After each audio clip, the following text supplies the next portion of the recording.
Tonight, we begin at the far edge of history, where ordinary records give way to dim corridors, remote roads, stone rooms, and symbols that people once asked to carry the weight of destiny. Later generations would wrap this territory in adventure, rumor, and dark glamour. But if we approach it slowly, what appears is something quieter and more revealing. A political world that borrowed the textures of mystery, because mystery can calm fear, organize belief, and make obedience feel almost sacred. So we will not hurry toward the loudest claim. We will not chase every legend into the dark. It is enough to notice that one of the most modern and bureaucratic regimes in history also reached backward toward ritual, ancestry, prophecy, and hidden meaning. The deepest story is not that a few powerful men collected symbols and omens. It is that an entire movement learned how useful wonder could be when it wanted to turn anxiety into devotion. So for a little while, let us walk slowly into that shadowed territory. We will pass through broken post-war Germany, through circles of myth and grievance, through the ruins of a castle remade into a ceremonial dream, through distant expeditions and scholarly distortions, through the late collapse of reason beneath the weight of desperation, and finally into the strange afterlife these ideas would continue to enjoy long after the regime that encouraged them had turned to ash. We are not looking for thrills, exactly. We are looking for patterns, for human habits, for the soft places in the mind where grandeur and fear can become entangled. And if there is a single mystery that rests beneath everything we are about to explore, it may be this one. Why do intelligent people so often find hidden meaning more comforting than plain reality?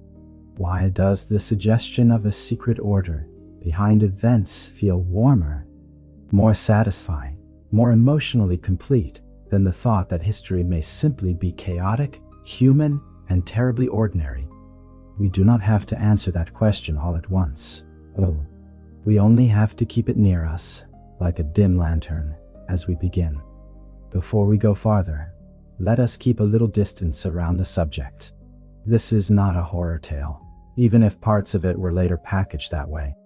Nor is it a celebration of darkness, mystery, or aesthetic menace. It is better understood as a patient observation of how a political order tried to clothe itself in the emotional textures of destiny. The farther we move into the details, the more important that calm distance becomes. Without it, symbols can begin to feel larger than they were. With it, they settle back into their proper place and become readable again. So we will move gently. We will let atmosphere appear, but we will not be carried away by it. We will allow old rooms, mountain journeys, and half-lit rituals to pass before us, but we will keep returning to the human questions underneath them. What need did these practices serve? What hunger did they soothe? What kind of obedience becomes easier when power borrows the language of revelation? Those are safer questions than asking whether magic ever lived in the stones, the relics, or the stars. They are also more useful. History often becomes sleep-friendly, not because it is mild, but because it is held at the right temperature. Warm enough for feeling, cool enough for thought. We do not need to stand inside the old fever. We can remain at the edge of it, listening to the echoes. If certain images seem unsettling, we can let them drift past. If certain claims sound dramatic, we can leave them suspended until they settle. There is no prize for rushing. There is no requirement to be impressed by every legend. Sometimes the most restful way through a difficult subject is also the clearest one. To notice slowly, separate gently, and never force the dark to become darker than it really was. With that in mind, we can begin where so many stories of extremism begin, not in triumph, but in disorientation. In the years after the First World War, Germany was full of people who felt unmoored from the structures that had once told them who they were, what they belonged to, and what the future was supposed to mean. The Germany that emerged from the First World War was not merely wounded in the visible sense of shattered bodies. damaged cities, and exhausted finances. It was wounded inwardly. Defeat had disturbed the national imagination as much as the national economy. Old assumptions about rank, destiny, empire, and historical direction had cracked. The monarchy had fallen. Political life seemed unstable and brittle. Inflation, resentment, humiliation, and mutual suspicion drifted through everyday experience like weather that would not lift. Many people did not simply feel poor or angry. They felt disoriented. A society can endure hardship more readily than meaninglessness. And for a great many Germans in the post-war years, meaning itself seemed to have become uncertain. In such conditions, all sorts of explanations begin to compete. Some are practical, some are radical, some are nostalgic, some wrap themselves in scholarship, others draw strength from rumor, folklore, and the language of hidden forces. It becomes easier, in moments like that, for political claims to merge with spiritual longing. A nation humiliated in public may become vulnerable to stories that promise invisible greatness. A public that no longer trusts official reality may become strangely open to alternative maps of history, especially maps that say the present humiliation is temporary. That decline is not natural, that a truer and more glorious identity lies buried somewhere beneath the dust. This is one reason fringe circles of nationalism, mysticism, folklore enthusiasm, racial myth, and symbolic speculation found fertile ground in the years after the war. Their appeal was not only ideological, it was emotional. They offered shape where life felt shapeless. They supplied continuity where reality felt broken. They reached backward toward ancient ancestors, old signs, heroic tribes, sacred landscapes, and imagined origin. They insisted that a people who felt lost were not in fact lost at all, only forgotten by the modern age and waiting to be awakened. That language can sound absurd when quoted coldly, but it rarely arrives cold. It arrives warmed by atmosphere, by group feeling, by the comfort of meeting others who share your grievances and turn them into destiny. A room lit with certainty is attractive to those who have been living in confusion. And if that room also promises hidden knowledge, secret continuity, and a place in some larger historical design, it can feel less like a political meeting than a recovery of self. This does not mean that post-war Germany was secretly enchanted in some theatrical way, or that occultism floated over the whole republic like a visible cloud. The reality was patchier, more ordinary, and therefore more important. Certain circles, publications, clubs, lecturers, and self-appointed guardians of ancestral truth moved along the fringes of public life.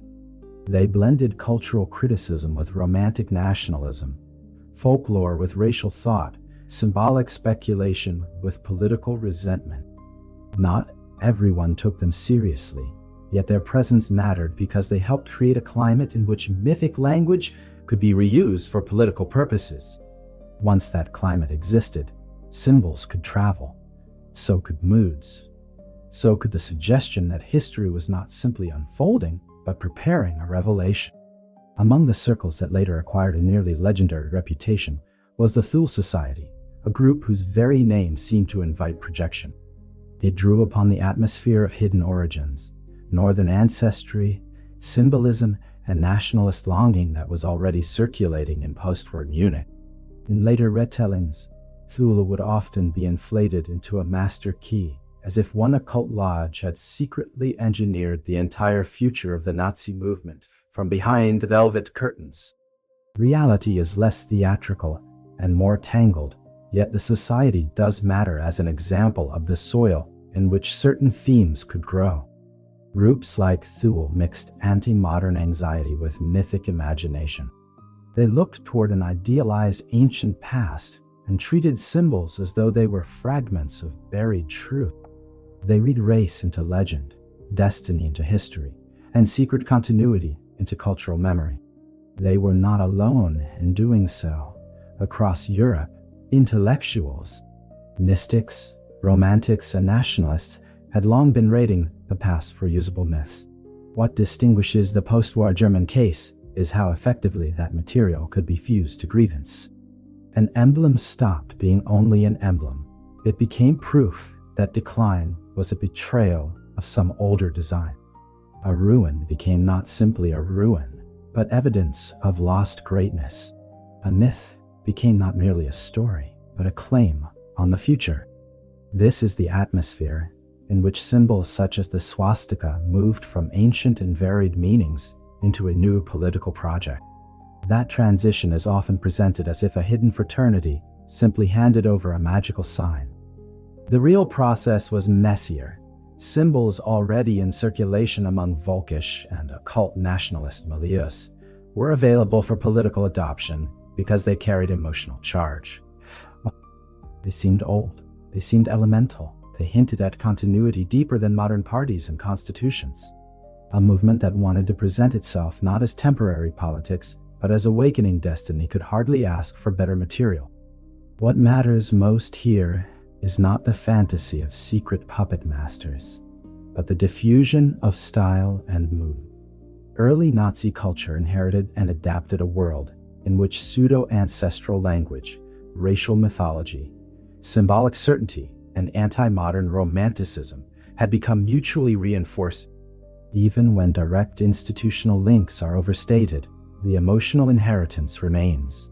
That inheritance allowed later Nazi pageantry to feel more than political. It could feel fated. The appeal of this world was intensified by its ambiguity. It left enough room for the committed mystic, the opportunist, the nationalist romantic, the resentful veteran, and the ordinary citizen who simply liked being told that decline was not the end of the story. Some came for hidden truth. Others came for belonging. Some came for cultural nostalgia. Others came because the mixture of old symbols and hard certainty made politics feel almost sacred. That broad flexibility made mythic language powerful. It did not require precise belief from everyone. It only required that enough people enjoy the emotional weather it created. And within that weather, two very different kinds of men would eventually make use of the same symbolic sky. One of the most useful distinctions we can make is between Hitler, the manipulator of atmosphere, and Himmler, the builder of belief. This is not a perfect contrast, but it clarifies much. Hitler appears in many contexts to have cared less about occult systems as systems than about their emotional utility. He understood spectacle. He understood the force of mass choreography, sacred lighting, repeated symbols, and the feeling of inevitability that can be manufactured when politics borrows the posture of revelation. His genius, if that dark word may be used at all, was theatrical. He did not need to be a sincere mystic in order to exploit the deep emotional energy that mystical suggestion could release in others. Himmler, by contrast, seems to have leaned far more earnestly into the world of ancestry, ritual, racial mythology, pagan revivalism, and an invented tradition. If Hitler often used symbolism the way a dramatist uses stage design, Himmler wanted to live inside the stage set and call it reality. He was fascinated by the possibility of turning the SS into something more than an elite state organization. He imagined it as a kind of order, a new aristocracy of blood and obedience clothed in the seriousness of spiritual vocation. That ambition would prove decisive, because when a man in power sincerely wants ritual, architecture, lineage, and myth to carry institutional weight, fantasy begins to acquire offices, budgets, and ceremonial schedules. This difference matters because Nazi occultism was never a single doctrine that everyone inside the regime accepted equally. It was a shifting field of performance, vanity, fantasy, manipulation, aspiration, and selective belief. Some men may have rolled their eyes at certain superstitions while still appreciating the atmosphere they created. Others may have entered for practical reasons and gradually absorbed more than they expected. A few were likely true believers in one strand or another. But the movement as a whole did not need consistency. It only needed emotional compatibility. The pageant needed symbols. The ideologue needed ancestry. The administrator needed institutional form. The insecure needed significance. The frightened needed certainty. The ambitious needed an aura larger than office. This is why Nazi ceremonies could feel simultaneously modern and archaic. Searchlights cut into the sky like industrial cathedrals. Choreographed rallies borrowed the emotional grammar of liturgy while claiming to represent a revolutionary future. Medieval echoes sat beside microphones and loudspeakers. Uniforms and banners turned crowds into visual theology. None of this required supernatural events. It required only a movement willing to treat politics as sacred theater and a public willing to experience theater as truth.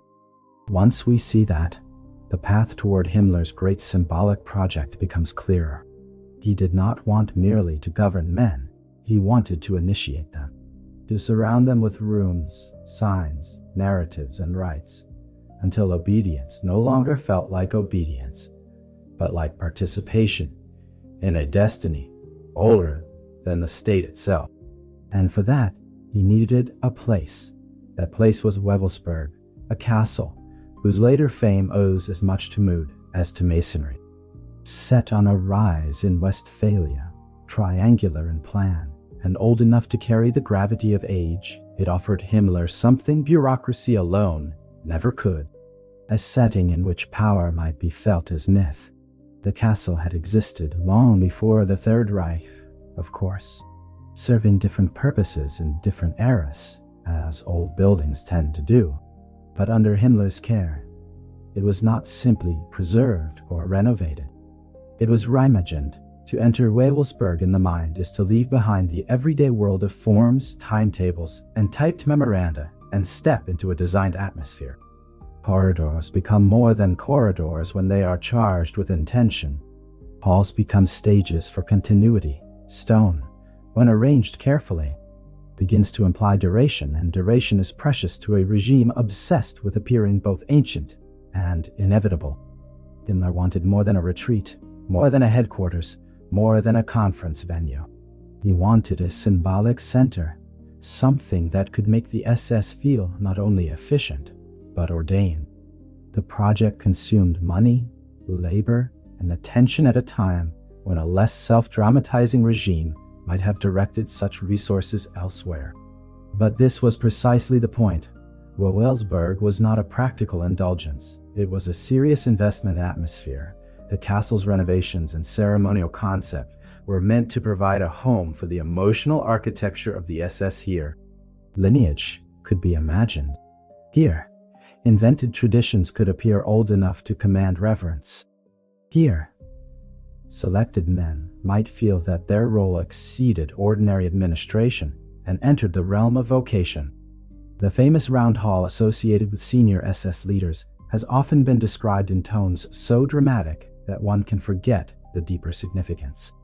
Its importance lies not only in whether specific ceremonies unfolded exactly as later rumor claimed, but in how its form invited interpretation.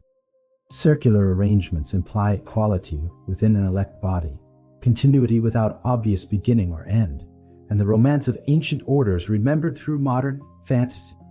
Around a table, among symbols, beneath stone and shadow, office can begin to mimic chivalry. Men who are merely functionaries can imagine themselves guardians. Wewelsburg also reveals how architecture can act upon emotion, even when the underlying ideas are thin. A room does not need to contain truth in order to produce seriousness. Repetition, symmetry, elevated setting, selective access, and symbolic design can create the impression that something profound must be happening simply because the environment refuses to feel ordinary. This is one of the oldest tricks in the human repertoire.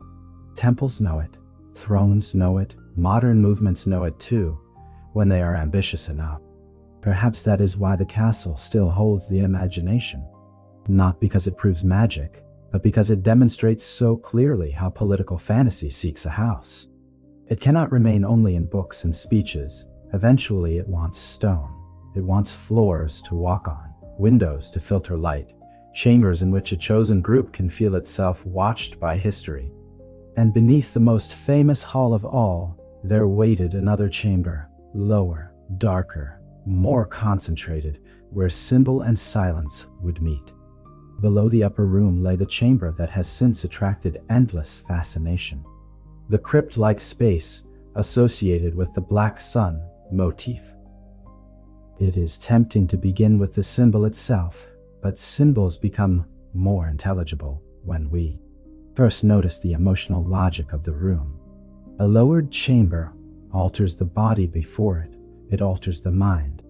One descends, sound changes, stone gathers stillness. Ordinary time seems briefly suspended. Such spaces do not need elaborate explanations. They work through posture and atmosphere long before doctrine arrives. The floor design, later known as the Black Sun, has been burdened with layers of retrospective meaning. In the decades after the war, it would be detached from its origin, adopted by fringe groups, mystified, commercialized, and projected backward into an ancient past it did not in fact possess. But within the SS setting, what matters is not any timeless occult pedigree. It is the act of invention. Himmler and those around him were not only reviving old traditions, they were manufacturing new ones and dressing them in the authority of age. That is a crucial distinction. Invented tradition is often more ideologically useful than genuine tradition, because it can be customized to fit the emotional needs of the present. In and around this chamber, ceremony, ancestry selection, and myth could be fused into an experience. Candidates and officers did not merely receive orders. They received context. They were asked to understand themselves as links in a chain that had to be imagined before it could be felt. Genealogies were emphasized, bloodlines were discussed, fragments of folklore and pseudo-history were used like liturgical decoration. What emerged was not a coherent religion so much as a ritual field, an environment in which belonging was intensified through repetition, secrecy, and symbolic gravity. The beauty, if one must use that word carefully, of such a system from the organizer's perspective is that the question of literal truth becomes secondary. A man does not need to prove that a rite connects him to ancient forces if the rite successfully makes him feel chosen, purified, separated, and bound to his comrades. Ritual can create commitment by giving emotional shape to abstractions. Duty feels colder than initiation. Administration feels smaller than destiny. A uniform can be worn as cloth, or it can be worn as consecration.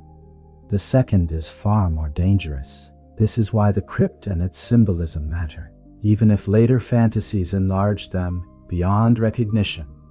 The chamber offers a window into the emotional mechanics of the SS. It shows how elite identity was not only organized through rank, violence, and ideology, but also through carefully cultivated atmosphere. Chosen men were invited to feel that they stood inside a meaningful order, older than themselves and larger than law. Once that feeling hardens, ordinary moral boundaries can become strangely weak. To commit cruelty as an employee is one thing. To commit it as a guardian of a cosmic or ancestral mission is another, darker thing entirely. And yet, after spending time in such rooms, it is wise to step back. If we stay too long in symbols, we may begin to breathe their air. Better to return to a simpler question, not whether these rites opened hidden doors, but what sort of inner need makes human beings so willing to stand in dim chambers and call obedience transcendent. Ritual is powerful partly because it asks the body to help the mind believe. One stands, kneels, repeats, waits, enters in sequence, follows gesture, inhabits silence, shares rhythm with others. In those moments, the self is softened and reorganized. One feels not merely convinced, but carried. Political systems understand this better than they sometimes admit. Religions understand it well. Armies know it in their own way. Schools, courts, and states know it too. Whenever authority is given choreography, it gains access to deeper layers of feeling. So if we ask whether Nazi ritualism was real, the best answer may be that its effects were real, even when its metaphysical claims were empty. The room need not contain ancient force to generate psychological force. A symbol need not descend from immemorial depths to produce reverence. A rite does not need supernatural backing to make a participant feel purified, burdened, elevated, and absorbed into a collective story. That is enough. Often it is more than enough. This helps us move beyond the easy temptation to treat the subject as exotic eccentricity. Ritual in such contexts is not an amusing side note. It is a way of fastening emotion to power. It turns membership into identity, identity into moral insulation, and moral insulation into action. Once a man believes that he has not merely joined an organization, but entered an order charged with ancestral significance, the cost of doubt increases. Doubt no longer threatens only his opinions, it threatens his place in a meaningful world. There is, too, a softer lesson hidden here, one that reaches far beyond this particular history. Human beings are not nourished by facts alone. We crave shape, repetition, meaningful gesture, and the sense that our lives belong to a story larger than appetite and administration. That craving is not shameful in itself. It can lead toward beauty, devotion, memory, and care.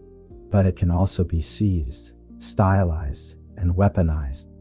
The danger does not begin with mystery.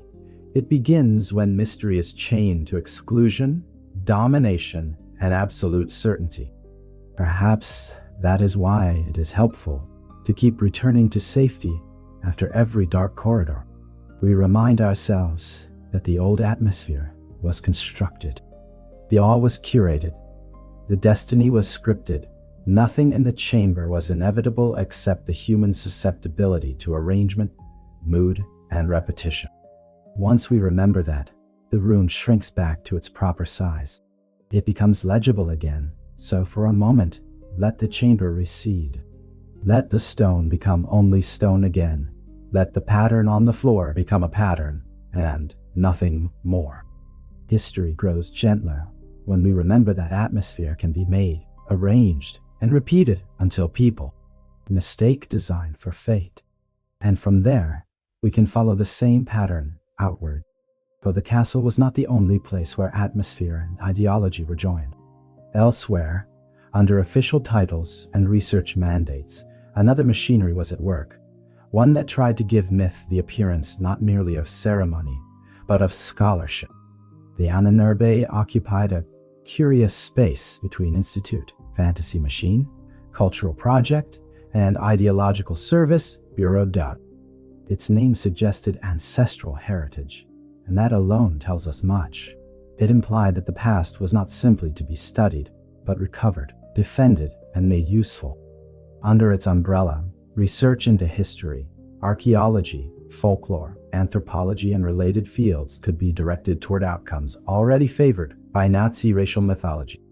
The result was not pure fraud in every case, nor genuine scholarship in the ordinary sense, but a troubling hybrid.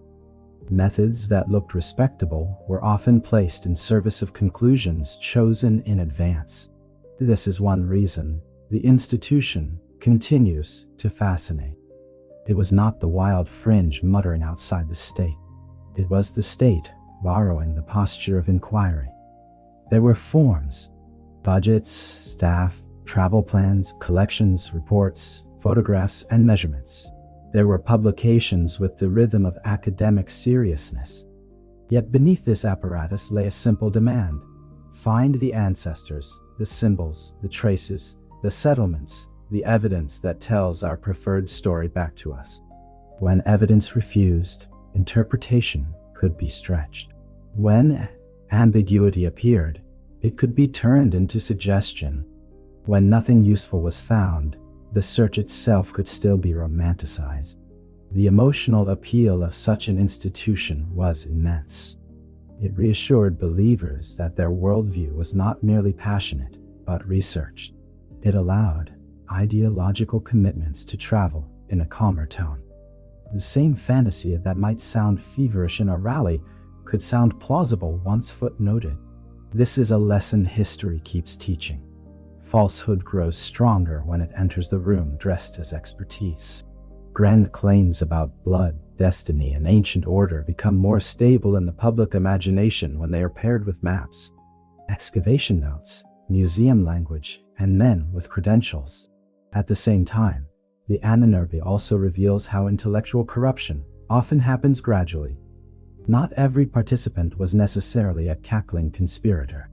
Some were opportunists, some were careerists, some may have told themselves they could preserve scholarly integrity while taking state support. Others were likely sincere in their distorted assumptions. The mixture mattered. Systems of falsehood endure best when they do not rely solely on cynical manipulators, but also on ordinary professionals willing to shave away doubt, reinterpret evidence, or enjoy the prestige that comes from telling power what it wants to hear. The institution's ambitions were geographically expansive because ideology is rarely satisfied with one landscape. If ancient greatness and racial destiny were real, then traces ought to be discoverable, not only in Germany, but across continents. Distant places became especially attractive because distance invites projection. A remote plateau, an island tradition, an unfamiliar ritual, a weathered monument, a skull, measurement, a fragment of language. All could be recruited into the same dream. It is no surprise then that one of the most famous outward journeys of this worldview led toward the highlands of Tibet, where remoteness itself seemed to promise revelation. Tibet, in the European imagination of the early 20th century, was already half geography and half symbol. It existed as a real place with real people, histories, political structures, monasteries, roads, and climates. But it also existed as a screen for projection. Distance and altitude made it easy for outsiders to imagine hidden wisdom there. Isolation encouraged fantasy. The farther a place stands from familiar life, the more readily it can be loaded with meanings it never asked to bear. For Nazi ideologues and affiliated researchers, Tibet offered not only remoteness, but the possibility of symbolic confirmation. If some ancient racial connection, spiritual clue, or anthropological bridge could be found there, then the world itself might seem to ratify their myths. The expedition sent there in the late 1930s blended legitimate field observation with ideological desire. Equipment was carried, notes were made, specimens and images were collected. Negotiations and logistics consumed time, and the harsh realities of travel imposed themselves as they always do. Yet woven through the practical business of moving through the region was the persistent wish to discover more than nature, society, or custom. The landscape had to reveal a hidden script. Faces, rituals, objects, and traditions were watched with a selective gaze. It was not enough to see. The expedition wanted to read the world as evidence. This is one of the gentler, but more revealing dangers in ideologically charged travel. The traveler thinks he is collecting the world, but in fact he may be scattering his own assumptions across it. Mountains become proofs. Ceremonies become signs. Physical features become data points in a story that was written long before the first trail was climbed. The farther the expedition moved, the more opportunity there was to mistake interpretation for discovery.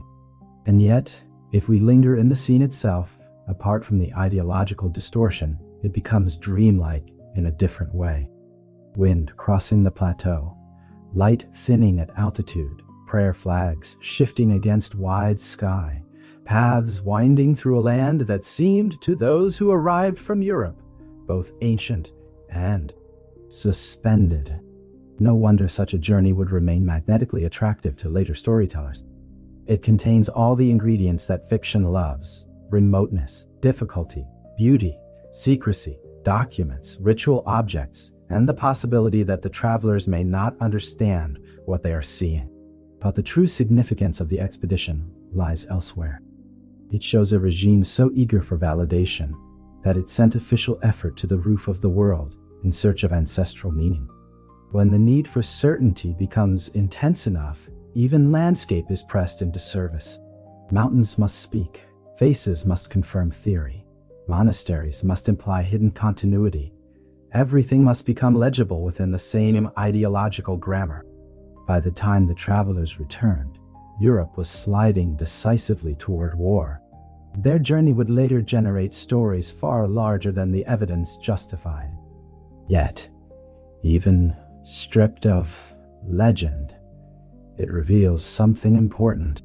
The expedition did not discover the secret truth of history. It demonstrated the depth of a longing, the longing to find in some far and difficult place a sign that once chosen myth had always been written into the world. And Tibet was not the only object of that longing. There were also relics, talismans, old medals, sacred spears, planetary charts, and the promise that certainty might be possessed rather than merely desired. Relics are comforting partly because they seem to compress history into an object. One can hold a spear, a manuscript, a ring, a shard, a blade, and imagine that the chaos of centuries has settled into something touchable. Power loves such objects for the same reason ordinary people do. They promise continuity. They suggest that authority has a physical anchor. In times of uncertainty, a relic can feel like a still point. And if enough legend gathers around it, the relic begins to radiate not only age, but destiny. Stories linking Hitler and other Nazi figures to famed artifacts, especially the so-called Spear of Destiny, have swollen in popular imagination to almost operatic proportion. The embellished versions are easy to recognize. A young man sees an ancient weapon, falls under its spell, and dedicates his life to obtaining its supernatural power. Real history is less melodramatic, yet the persistence of the story is meaningful in itself. It expresses, in concentrated form, the idea that political ambition seeks legitimacy from the sacred past. Whether or not the men involved fully believed the old legends, the legends were useful. They wrapped conquest in continuity and allowed confiscated treasures to be presented as historical inheritance rather than theft. The same pattern appears in astrological consultation and the wider attraction of omen-like thinking. Several figures within the regime displayed interest in horoscopes, prophecies, favorable timings, or advisors who promised access to hidden rhythms behind events. Such practices need not dominate a government in order to matter. Their significance lies in what they reveal about elite psychology. Modern power often pretends to rest purely on analysis and command, but under stress it can become surprisingly porous to forms of certainty that feel older, deeper, and less vulnerable than ordinary judgment. Imagine the temptation. Intelligence reports are incomplete. Military realities shift. Rivals compete for influence. Consequences are immense in such an atmosphere. A chart, a sign, an advisor who claims to perceive hidden order can feel soothing. Not because the information is sound, but because it relieves the agony of uncertainty. Human beings endure bad news more easily than ambiguity. A prediction, however baseless, can be easier to hold than a world that refuses pattern. This does not mean that the Nazi state ceased to be bureaucratic and became a fairy tale. It means that beneath bureaucracy there remained a human appetite for certainty, powerful enough to welcome absurd supports if they arrived wrapped in confidence. Some occult advisors rose for a time, especially when events seemed to favor their predictions. Some fell when reality turned against them. In that sense, mystical counsel was treated much like any other political instrument. Useful while it appeared to work, disposable when it failed or became inconvenient. Still, the enduring image matters. Powerful men consulting the stars while Europe burned. Old objects moved through guarded rooms, legends thickening around looted treasures. Political timing shaded by the suggestion of cosmic rhythm. Such images linger because they reveal something painfully familiar. Even at the summit of worldly power, people remain vulnerable to the same longing found in quieter lives. The longing to believe that confusion has a hidden structure and that history is not merely unfolding, but whispering instruction. That longing would not remain confined to objects and astrologers. It would seep further into institutions of knowledge themselves. And here again, it helps to loosen our grip. We do not need every object to glow with hidden force, or every expedition to conceal a revelation. Often the quieter truth is enough. People carry their longings into distant places and hear their own desires echoing back. When scholarship begins to bend, it seldom snaps all at once. More often, it inclines gradually toward what power rewards. A phrase is softened, a contradiction is left unexamined, an ambiguous result is interpreted a little too neatly. A report emphasizes what satisfies patrons and minimizes what complicates the preferred story. Over time, the cumulative effect can be profound. This is why the corruption of truth within the Nazi system was not only loud and propagandistic. It was often quiet, clerical, and procedural. Archaeology offered a particularly fertile field for distortion, because the past does not arrive with its own voice. It comes in fragments, layers, bones, vessels, foundations, inscriptions, and absences. To interpret such things responsibly requires patience, comparison, and a willingness to let uncertainty remain. But ideological systems are rarely patient with uncertainty. They prefer ancestry that points in one direction, migrations that validate present claims, settlement patterns that justify future ambition, and artifacts that flatter those in power. Under those conditions, excavation becomes a search, not for what happened, but for what may be made to appear inevitable. Anthropology, too, could be dragged into service, measurements, and photographs. Already burdened with dubious assumptions, and much of Europe at the time were made to support fantasies of hierarchy and inherited worth. The very appearance of method strengthened the result. Numbers comfort people. Instruments reassure them. A table of data can look more objective than a shouted slogan, even when the framework guiding the data is corrupt from the beginning. This is one reason pseudoscience can become more dangerous than open prejudice. It grants brutality the mask of composure. The saddest part, perhaps, is how ordinary the process can feel from inside. Researchers may believe they are merely aligning with national priorities, or preserving influence, or extracting what truth they can from compromised circumstances. Institutions develop internal language to normalize concession. Complicity arrives not only through fear, but through careerism, ambition, prestige, collegial drift, and the pleasure of being near importance. Once a false framework becomes institutional, dissent grows expensive. Agreement, or at least silence, becomes comfortable. For the wider public, the effect was stabilizing in the worst sense. Myth no longer looked like myth. It looked curated. It appeared in journals, exhibitions, talks, school materials, and official language. The state did not merely claim an ancestral destiny. It appeared to have discovered one. That appearance matters because modern people often imagine themselves immune to primitive forms of enchantment, while remaining deeply susceptible to the enchantment of procedure. If a fantasy can be made to resemble research, many will welcome it with relief. This is the point at which the story becomes less exotic and more universal. We are no longer looking at strange castles and remote expeditions alone. We are watching how institutions teach people which realities are safe to believe. Once that machinery is in motion, it can survive contradiction for a surprisingly long time. But war has a way of intensifying contradictions. As German fortunes began to turn, the tension between chosen myth and practical reality became harder to hide. And what could once be maintained through spectacle and authority began to strain under pressure. For a while, victory can make almost any ideology seem self-confirming. Success smooths over contradictions. Spectacle feels justified when events cooperate. Propaganda becomes easier to believe when the map appears to move in the right direction.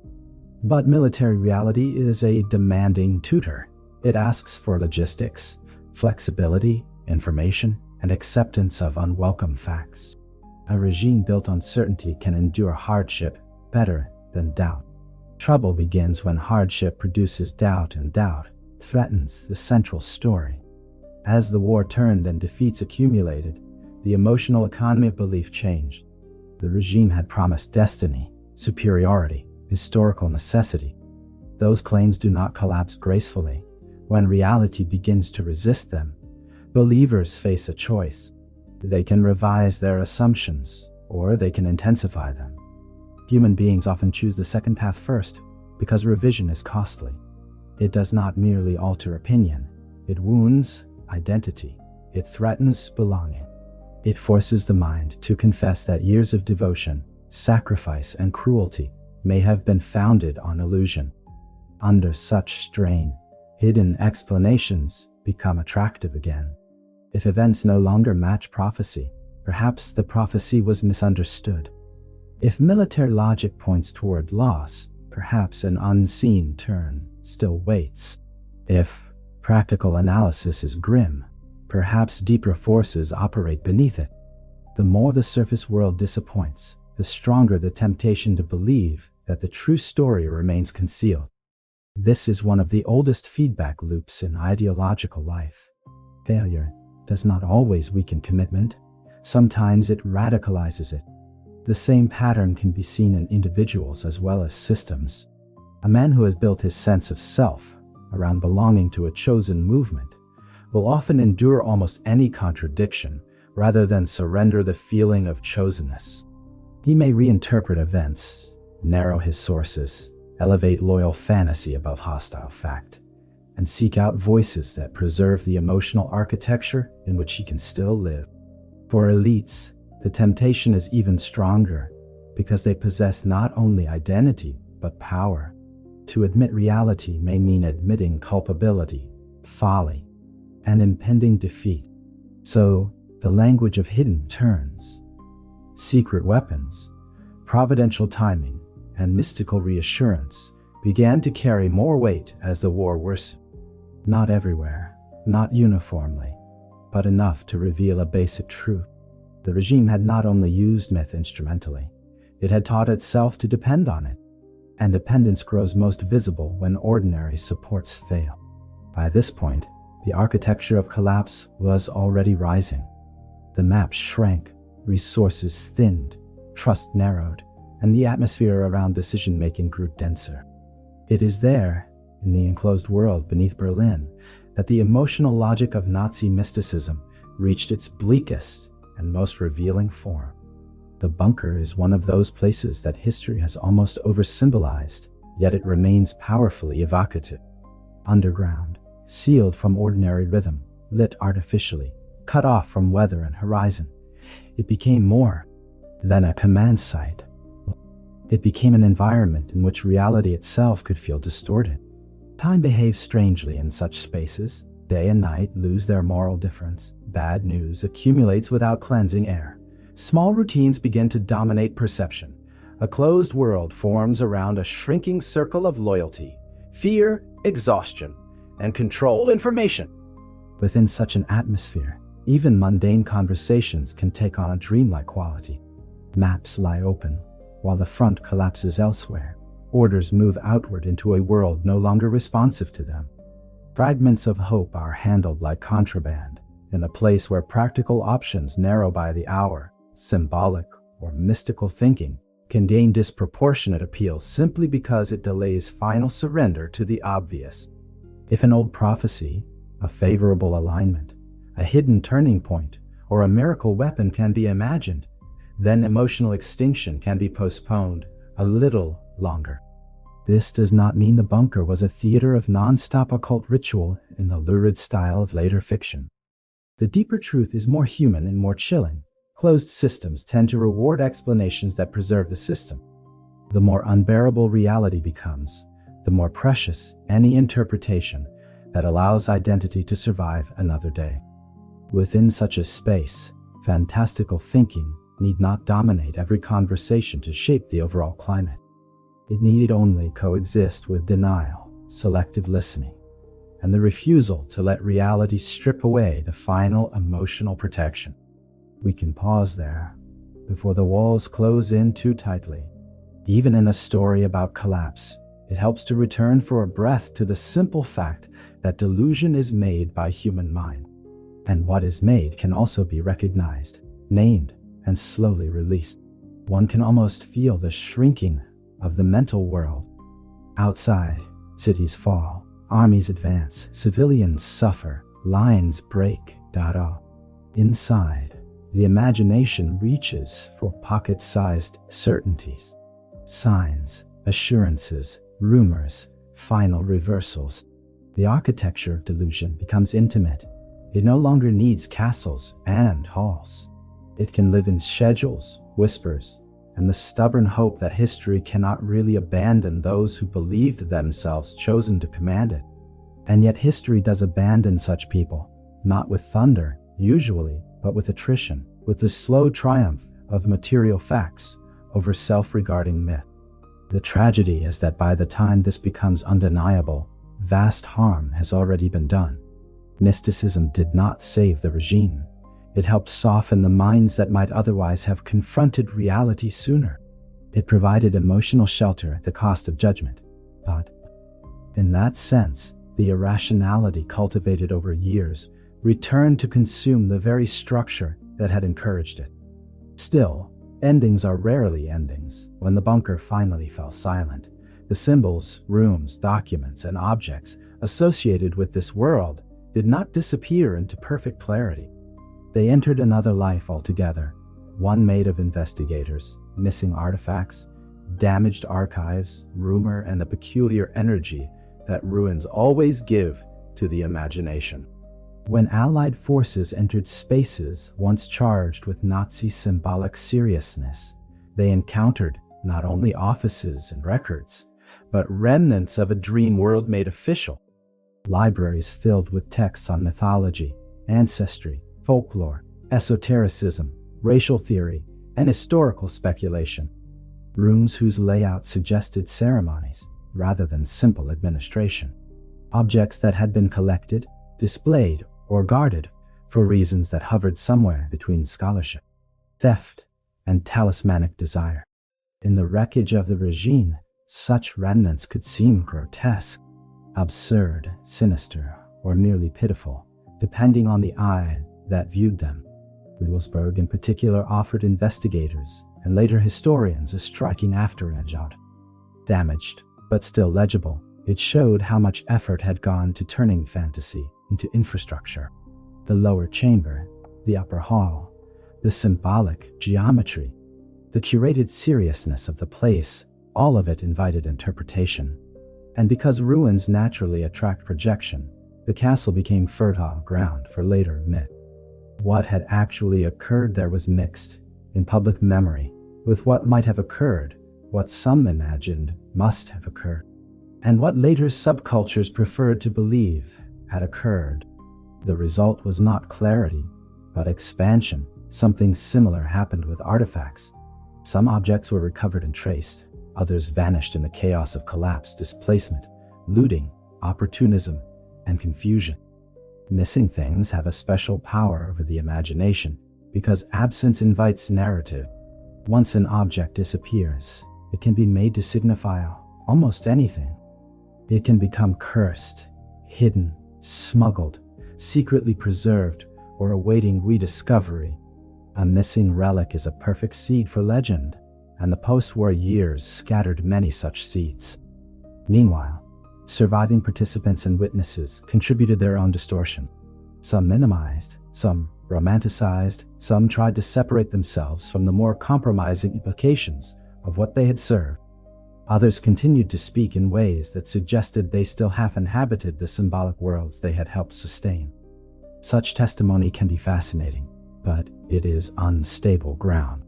Human beings are not neutral archives of their own actions, especially after defeat. Memory edits itself for survival. The public, for its part, was ready to receive all this in a mood part horrified, part fascinated. A fallen regime already associated with grandiosity, cruelty, and theatrical self-mythology was now found to have surrounded itself with relics, ruins, castles, remote expeditions, and whispered meanings. No wonder the story grew. It contained exactly the ingredients from which modern legend is made. Total evil, hidden objects, missing evidence, atmospheric architecture, distant journeys, and the suggestion that the true story may still be partly concealed. Yet the actual lesson remains steadier than the legend. The remains of Nazi occultism are not important because they hint at magical survival. They are important because they reveal how completely a modern state could devote real resources to symbolic self-enchantment.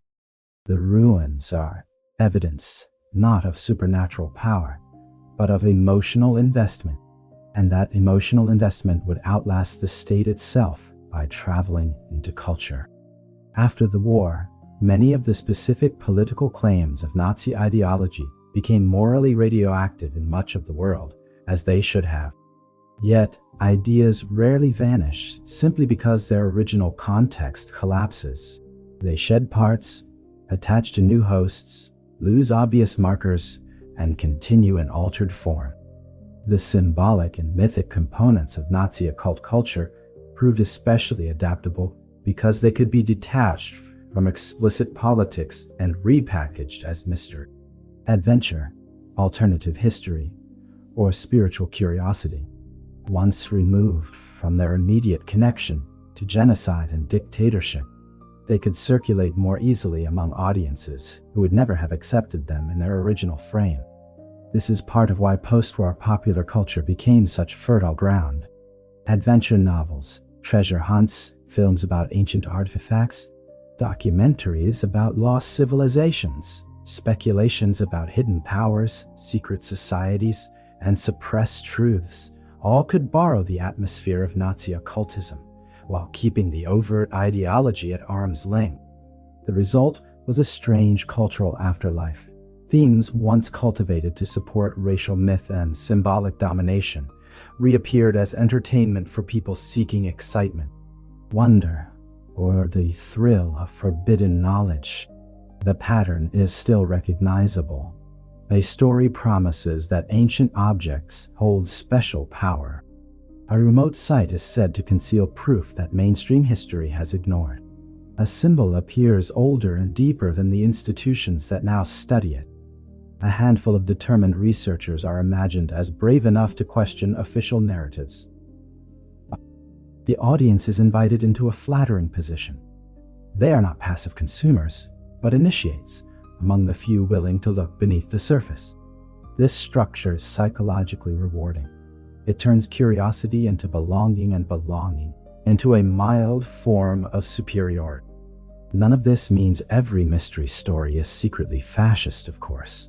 The human attraction to hidden worlds is older and broader than any one regime. What matters is the overlap in technique. Nazi mythmaking, like many extremist projects, understood how to enchant the dissatisfied by offering an emotional combination of revelation, distinction, and historical destiny.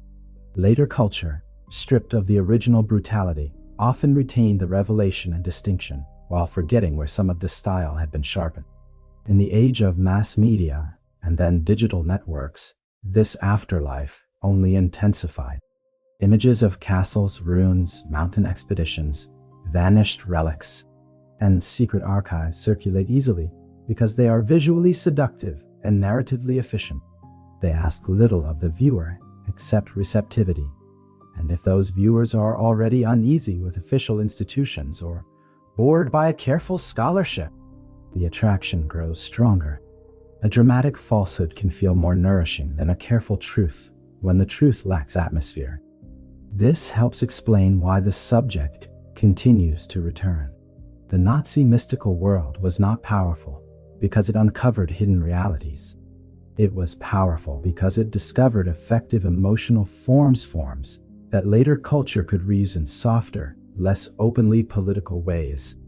The whispers survive because the human ear remains vulnerable to them.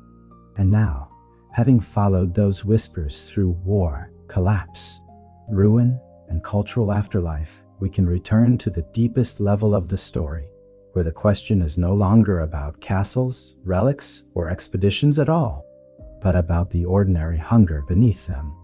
If there's a final lesson in this long and shadowed history, it may be that the most dangerous mysteries are not the ones hidden in vaults, mountain monasteries, or ceremonial chambers.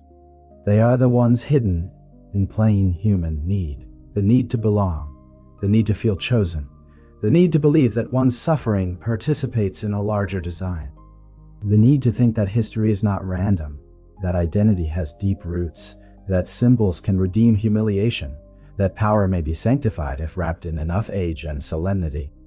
None of these needs is uniquely Nazi. That is precisely why the story matters. A regime like the Third Reich did not invent the hunger for transcendence. It exploited it.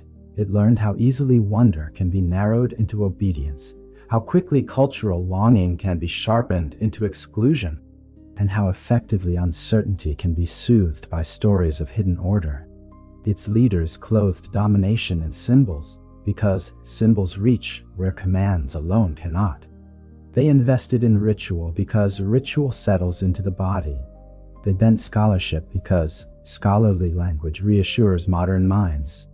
They chased relics and omens because certainty grows precious when reality becomes unbearable. Seen this way, the story becomes both less glamorous and more profound.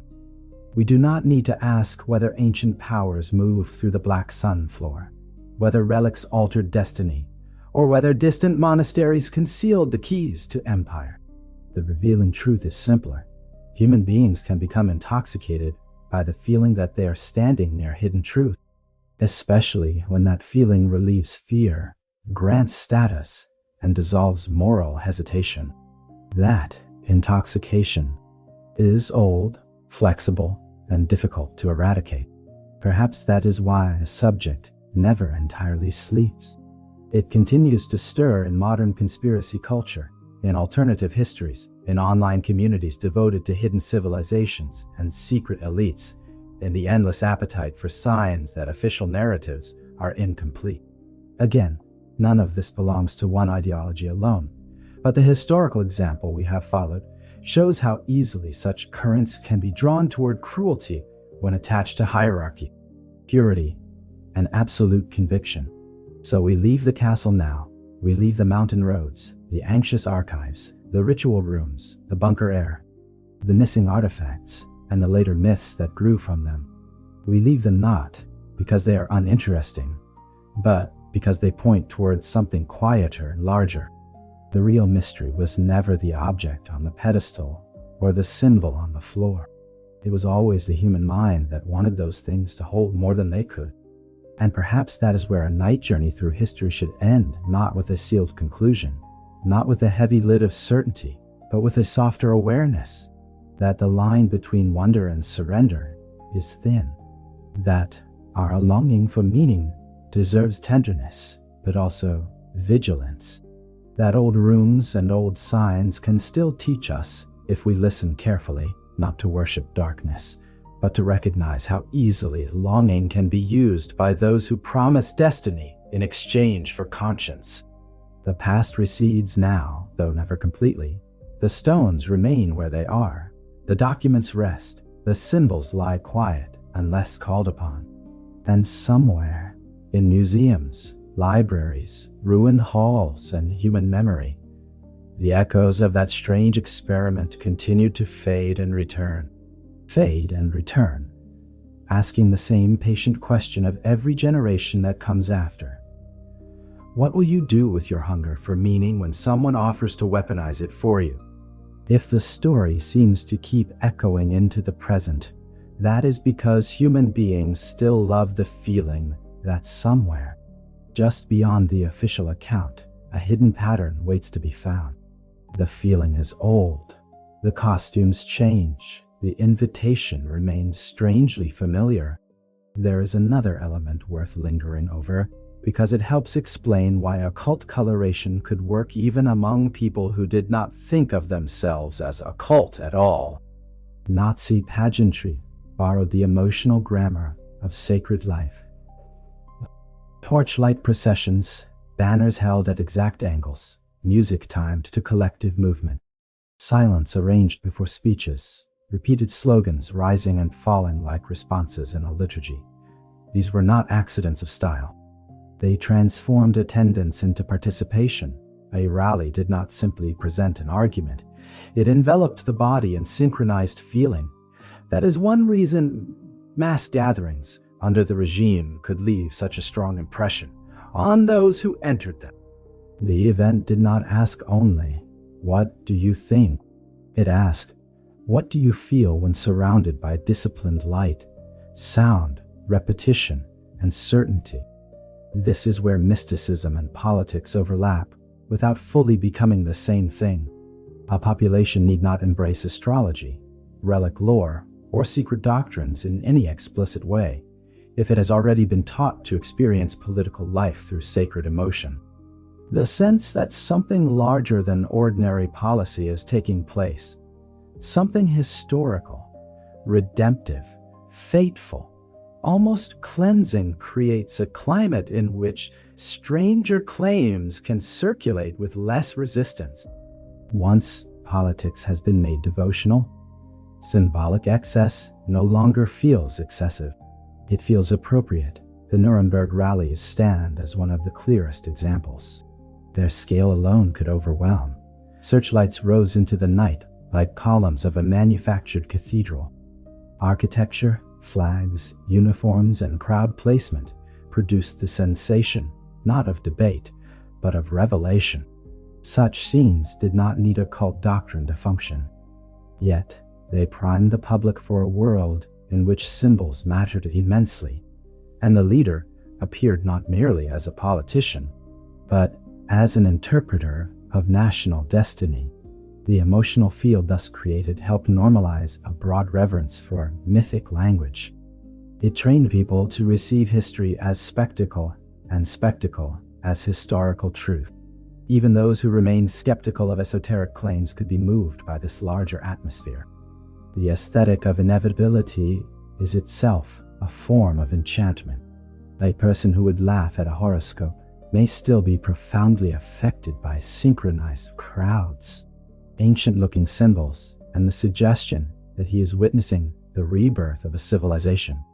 That is why one should be cautious about drawing too sharp a line between theatrical politics and mystical politics. The former often prepares the ground for the latter by teaching the public to crave experiences that transcend ordinary civic life. And once that craving settles into a society, it does not remain confined to rallies and major events. It travels into schools, youth organizations, museums, films, and daily language. It becomes atmospheric. It teaches people not only what to admire, but how to feel admiration itself. The educational world under the regime deserves a quieter kind of attention because it shows how myth can enter daily life, not as a shocking intrusion, but as a gradual revision of emphasis. Children need not be taught explicit occult doctrine in order to absorb a symbolic worldview. It is enough that textbooks subtly elevate certain ancestries, that teachers repeat stories of ancient greatness, that classroom materials privilege mythic continuity over complexity, and that the nation's past be narrated as a single rising line toward fulfillment. Once that happens, imagination and identity begin to harden in tandem. Lessons in history could be tilted toward heroic tribal origins, ancestral endurance, racialized destiny, and the notion that decline always comes from contamination or betrayal. Geography could be treated not merely as space, but as inheritance. Folklore could be elevated from cultural texture into ethno-national evidence. Even when no supernatural claims were stated directly, the atmosphere remained enchanted in a political sense. The world was arranged into meaningful essences. Blood, soil, memory, and symbol were treated as if they contained a natural wisdom modern life had obscured. Such teaching made young minds more receptive to any later suggestion that hidden continuities linked the present state to a deeper historical mission. Cinema amplified the same mood with different tools. Film is especially powerful because it moves through emotion before argument has time to defend itself. A sweeping image of landscape, a camera lingering over ruins or ruins, a procession framed to appear ancient and holy. Music swelling under scenes of collective order, these can shape feeling more effectively than lecture. Adventure stories and historical dramas alike could imply that the nation had roots in a heroic past, accessible only to those willing to read signs the modern world had forgotten. In that sense, entertainment became an auxiliary school of symbolic politics. Radio, too, played its part by entering the home and smoothing the extraordinary into the familiar. Once the voice of destiny becomes domestic, the remarkable starts to feel ordinary. Speeches, commemorations, patriotic tales, cultural programs, and suggestive language about rebirth, heritage, and historical vocation could all accumulate into a steady background hum. A population immersed in such soundscapes no longer needs overt mysticism to be shaped by mystical habits of feeling. The nation itself becomes a kind of sacred object. History becomes a reservoir of chosen signs, and the future comes to seem less like something made by uncertain human beings and more like something waiting to be fulfilled. This diffusion matters because it reveals how extremist atmospheres become durable. They do not rely only on true believers. They rely on repeated emotional cues, familiarized over time, until the extraordinary feels natural and the symbolic feels self-evident. By the time scholars, officers, propagandists, and cultural producers have all contributed their part, a society may find itself breathing myth without quite noticing when the air changed. There is also a wider geographical rhythm to this story, one often overlooked when attention fixes only on Germany itself. The search for validating ancestry and hidden continuity pushed outward into occupied territories and foreign intellectual networks, because myth, once institutionalized, becomes expansionist. It does not wish merely to interpret the homeland. It wants to reinterpret the world. Excavations in one region, comparative folklore in another, anthropological speculation somewhere else, each could be folded into the same pattern. The regime did not simply wish to possess lands, it wished to narrate them into a pre-existing symbolic order. This is where archaeology became geopolitics by quieter means. A settlement layer might be used to imply historical priority. An inscription might be stretched into proof of ancestral reach. A pattern in art, burial, or architecture might be detached from its complexity and reattached to narratives of racial diffusion. Occupation then acquired a false, retrospective dignity. It could be framed not as conquest, but as return, not as theft, but as restoration. Such claims did not need to persuade every specialist. They only had to circulate enough to ease conscience and decorate power. The process was aided by the fact that international scholarship has always involved citation, exchange, and partial trust. Ideas move, references are reused. A paper written under ideological pressure may later be cited by someone far away who notices only a useful diagram or descriptive passage. In that sense, contamination can be quiet. A theory born inside a corrupt framework may travel stripped of its original tone and still continue shaping interpretation elsewhere. Post-war, intellectual life would later struggle with this problem as work produced under Nazi conditions was selectively discarded, selectively reused, or quietly absorbed without full acknowledgement of the distortions embedded within it. One should not exaggerate this into a total hidden conquest of scholarship. Yet neither should it be ignored. Ideas are durable precisely because they can survive the collapse of the institutions that first amplified them. A speculation about ancient migration, a romance of lost civilizations, an overconfident reading of ritual symbols, such things can outlive their creators and reappear in gentler forms. By then, they may seem harmless, merely adventurous, merely speculative, but their emotional structure can remain intact, still flattering audiences with the promise that conventional history is too small and that deeper destinies await those willing to look beneath it. This helps explain why the post-war survival of certain themes was not accidental. People enjoy stories that transform uncertainty into revelation. They are drawn to maps with hidden layers, to ruins that promise elite knowledge, to symbols that hint at ancient power, to interpretations that allow them to feel that official accounts are shallow while they themselves are more awake. The same cultural appetite that once enabled darker ideological uses continued to make such stories marketable long afterward. And the market did in fact learn quickly. Publishers, filmmakers, magazine writers, and later television producers found that the combination of Nazism and mystery possessed a peculiar commercial electricity. It joined moral drama to forbidden knowledge. It offered villains already coded as total evil, and then added castles, relics, secret archives, coded symbols, mountain expeditions, occult advisors, and missing objects. Such material almost assembled itself into narrative. Little wonder that it passed so easily into thrillers, pseudo-documentaries, paperback speculation, and eventually vast digital ecologies of endless suggestion. Yet, entertainment changes the temperature of what it touches.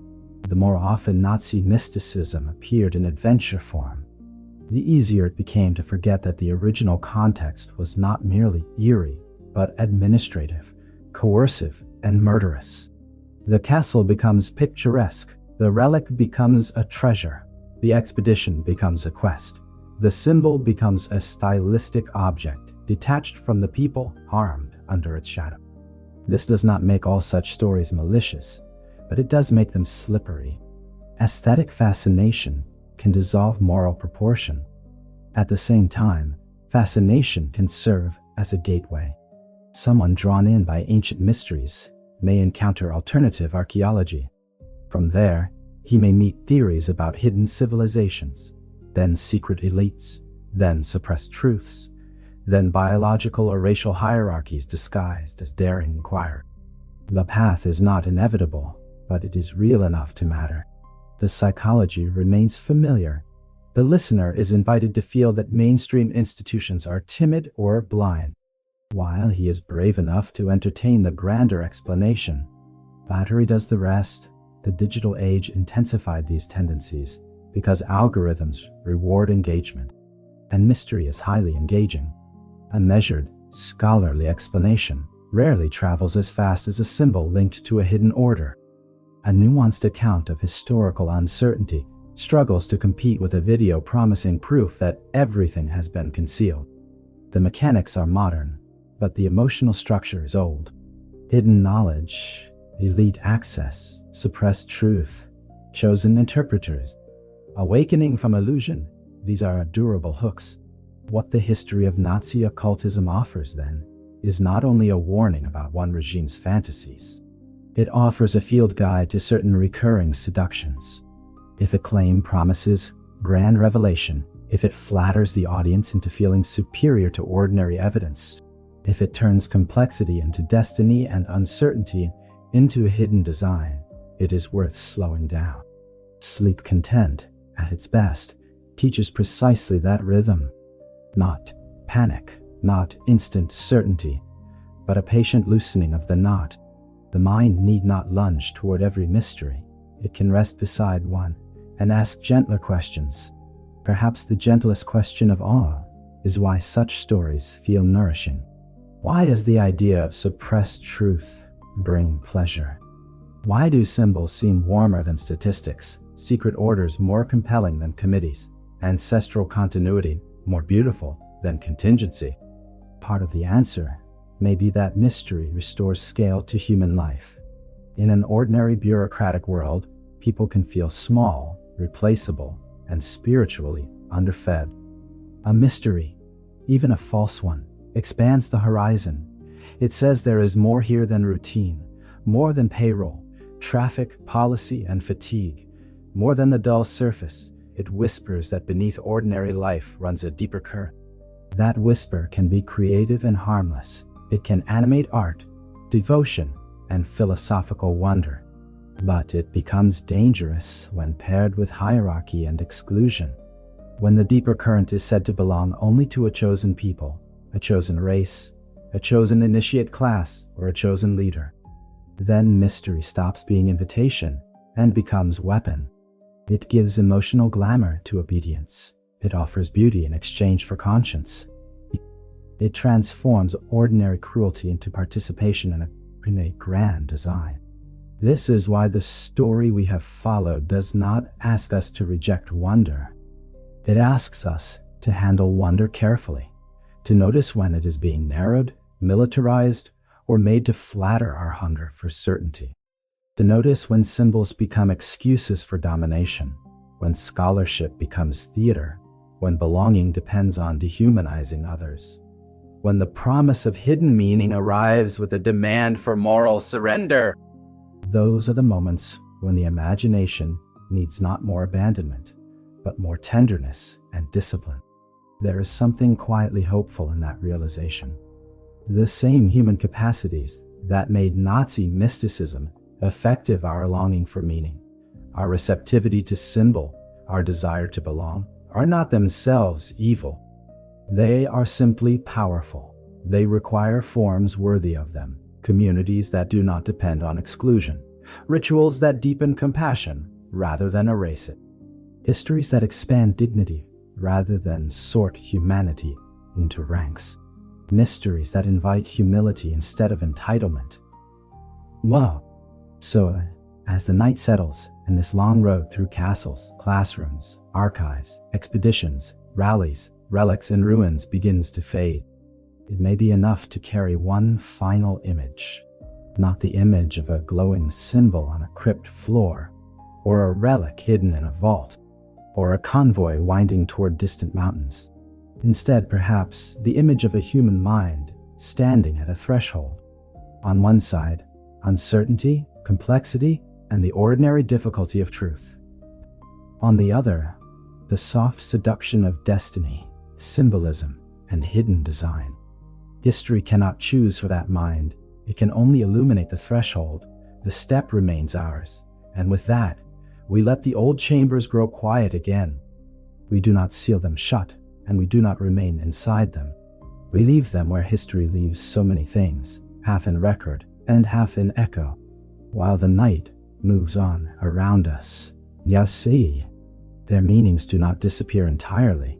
They simply become softer now, distant enough to study, distant enough to survive, and perhaps distant enough to drift beside us without asking anything more.